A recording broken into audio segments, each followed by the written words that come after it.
Pessoal, nos últimos 50 anos, só houve 2 ocasiões em que o Fed segurou o juro sem cortar por 9 meses. Só 2. Em 50 anos. Só teve 2 vezes que o Fed subiu os juros e ficou 9 meses sem cortar, seguidos. E isso foi em 98 e 2024, que foi ano passado, né? E aqui está a sequência, para você entender o contexto. Vamos começar com 1998. 1998. Após a crise da Ásia, após a crise asiática, em 1997, e o colapso do fundo LTCM, o LTCM, o Fed demorou mais para agir, para reagir, mas depois precisou cortar de forma agressiva. E aí vem o que o ADM falou, um corte agressivo. O que aconteceu em 1997? A gente teve a crise asiática e a gente teve o colapso de um dos fundos mais relevantes da época, fundo de hedge, que foi o LTCM. Se você não conhece a história, eu vou fazer um breve resumo aqui para você. Pessoal, esse camarada aqui que você está vendo na foto, ele é o John Meriwether, que ele era o Tom Lee da época. Ele era o rei Dalio da época. Ele era o cara proeminente da época, o cara violento do investimento de Wall Street. E ele tinha fundado a Long Term Capital Management, a LTCM, né? Fundada em 1994 por John Meriwether, uma das figuras mais respeitadas de Wall Street na época. O LTCM, ele foi um dos hedge funds mais prestigiados do mercado financeiro até 1998. O que aconteceu em 1998? Quebrou, né? E aí, o LTCM, ele era um dos maiores hedge funds da época, lá nos anos 90, ali no finalzinho dos anos 90. O mercado entrou em pânico. Quando o fundo quebrou, o mercado entrou em pânico. O S&P chegou a cair 20% em questão de semanas. O fundo quebrou, o fundo quebrou, o mercado caiu mais de 20%, pânico total. O que aconteceu em setembro de 1998, setembro para outubro? Alan Greenspan, que era o presidente do Fed na época, ele anunciou o quê? Corte na taxa de juros agressivos. E depois que quebrou o LTCM, eles seguraram.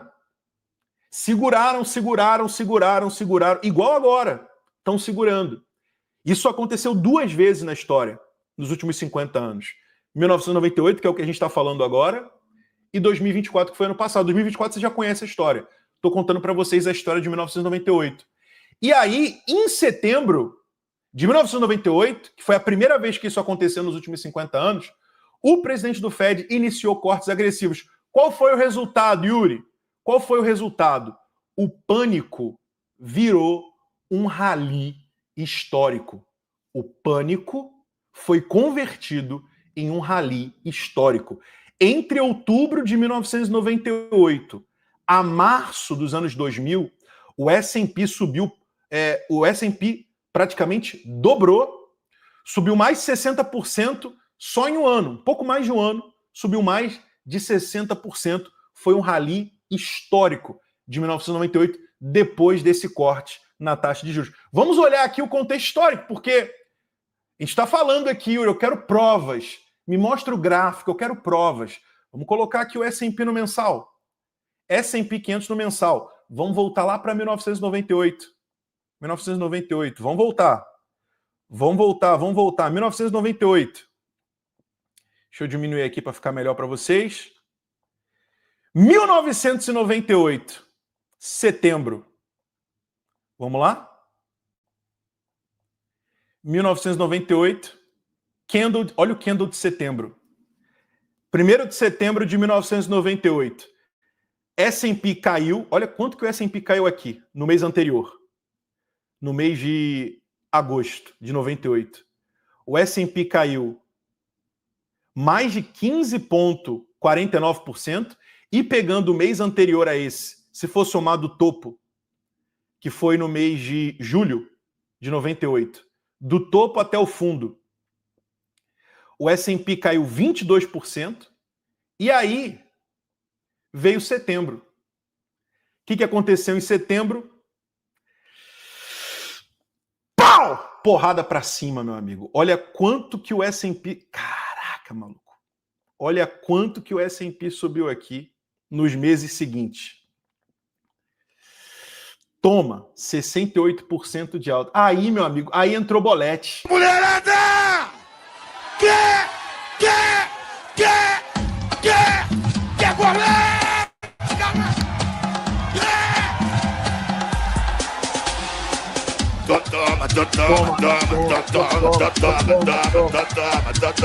Para de chorar, hein? Então, meu amigo, entrou bolete aqui. Aí, o que aconteceu depois? 2000, a gente teve a recessão, quebra da bolha das .com, e aí o mercado colapsou. Mas depois do corte, de 98 até 2000, foi só tarugada para cima. E é por isso que eu estou falando para vocês que muito provavelmente isso vai acontecer. De novo, e eu já falei isso em algumas lives, nós estamos diante do maior ciclo de alta seguido de recessão da história. Isso aqui vai quebrar. S&P vai quebrar, cripto vai quebrar daqui a um tempo. Como aconteceu, e sempre acontece. Só que antes disso aqui quebrar, ainda tem muito espaço para subir. Ainda tem muito espaço para a gente porrar isso aqui para cima. Ainda tem muita coisa entrando, ainda tem muito grosso entrando, ainda tem muito Tadala chegando, ainda tem muita veia pulsando no pescoço. E isso vai acontecer de novo, meu amigo. E a gente está vendo aqui que, historicamente falando, o resultado foi de um pânico generalizado, um rally histórico. Entre outubro de 1998 a março de 2000, o S&P praticamente dobrou, subindo mais de 60% em pouco menos de um ano. Histórico. Histórico incrível. Né? Qual que é a moral da história? Qual a moral da história, Yuri? Moral da história. Quando o Fed finalmente corta, depois de segurar por meses, a liquidez volta com força, o mercado dispara, mas também aumenta o risco de quê? De bolha. Aconteceu de 98 para 2000, a gente explodiu a bolha. 98, alta forte. 99, alta forte. 2000, a bolha estourou. Vamos começar a cortar agora. Qual que é a minha concepção, tá? 2025, alta forte. 2026, alta forte. 2027, estoura a bolha. Ou um pouco antes disso, final de 2026, estoura a bolha. Minha convicção, não vou dar 100% de certeza para vocês, mas é o que eu estou enxergando aqui.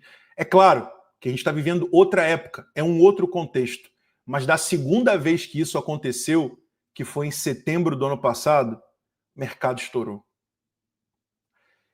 E só não estourou mais porque os cortes foram segurados devido à guerra comercial.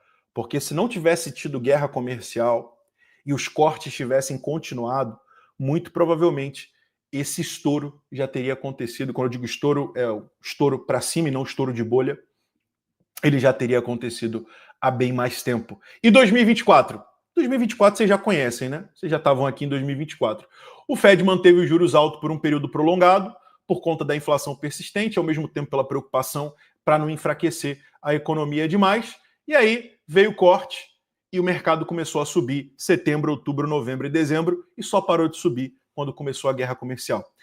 O Tom Lee, e pausou o corte na taxa de juros, o Tom Lee, ele está dizendo basicamente que manter os juros parados por tanto tempo é uma anomalia histórica.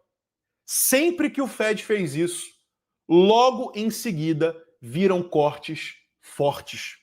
Para ele, 2025 a gente pode repetir esse padrão. E aí vem o segundo ponto aqui, que é a previsão ousada do nosso querido Tom Lee, que é a entrevista que ele deu ontem para a CNBC, que eu vou jogar na tela aqui para vocês, onde ele fala sobre a sua previsão para o Bitcoin em dezembro de 2025.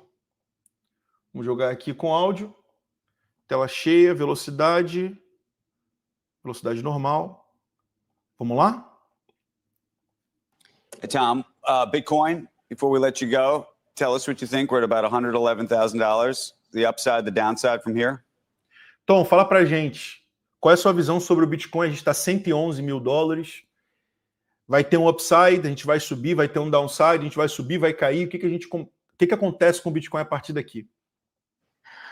Bitcoin and cryptocurrencies like Ethereum are super sensitive to monetary policy. O Bitcoin, a Ethereum e as criptomoedas são muito sensíveis à política monetária, ou seja, são muito sensíveis à movimentação do Fed. So I think that September 17th is an important catalyst. E acredito que o dia 17 de setembro é um grande catalisador. Crypto typically does really well in the fourth quarter, so I O mercado cripto, normalmente, ele sempre performa muito bem no quarto trimestre. think Bitcoin can easily get to 200,000 before year-end. I know it's a big move, it's almost a double.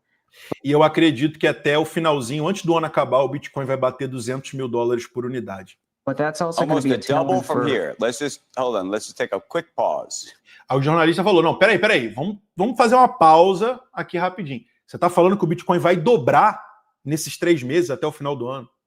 A double from here. So everybody's listening to this. Tá todo mundo ouvindo isso, né? O Bitcoin vai dobrar até o final do ano. We're at $111,000. A gente está em 111 mil agora. Do you think by Christmas time, effectively, we could be at 200,000? E você acredita que no Natal a gente vai estar chegando perto de 200 mil? That's right. One of the reasons That's right. É isso que eu acredito. Bitcoin stalled this year is the Fed's been on pause for 9 months. E a principal razão, uma das razões pelas quais o Bitcoin ele está parado do começo do ano até agora, é claro, ele bateu o topo histórico em 120, depois bateu o topo histórico em 124, voltou. Mas se você olhar para o Bitcoin no começo do ano, em janeiro, para agora, não mudou muita coisa. E ele falou que a principal razão que o Bitcoin está parado de janeiro para cá é justamente porque o Fed ainda não cortou a taxa de juros. Pause all year. If you look at an easing cycle, that's only happened 2 other times, in 1998 and 2024, where the Fed... E se a gente olhar o histórico, isso só aconteceu 2 vezes, em 1998 e 2024, quando o Fed segurou por 9 meses sem cortar. began to resume cuts in the fourth quarter in September. Equities do really well. E os equities, né, as ações, elas performam muito bem quando isso acontece, quando esse corte chega. Crypto is beta to equity. So E o mercado do cripto praticamente segue ali o caminho dos equities. I think it's going to be a very strong fourth quarter. Small caps should also rally, like Acredito que esse quarter vai ser um quarter muito forte. E small caps, criptos, né, protocolos de capitalização menor vão estourar também. IWM, but that also is really bullish for Ethereum, which is highly linked to small caps. E também está muito bullish para Ethereum. So you are seriously bullish into the end of the year at this point, given these rate cuts. You don't look at it as a... E você está realmente muito bullish, né, para o final desse ano. E ele completa dizendo que sim, que está bullish e tal. 2 vezes isso aconteceu. 1998, 2024. Fed segurou por 9 meses. E depois, 98, você já viu o que aconteceu. Acabei de mostrar para vocês. Foi o maior rally da história depois do pânico. 2024, você viu o que aconteceu. O mercado estourou também em setembro, outubro, novembro e dezembro. E agora a gente está em 2025. E estamos entrando novamente nesse movimento, aonde teremos corte na taxa de juros.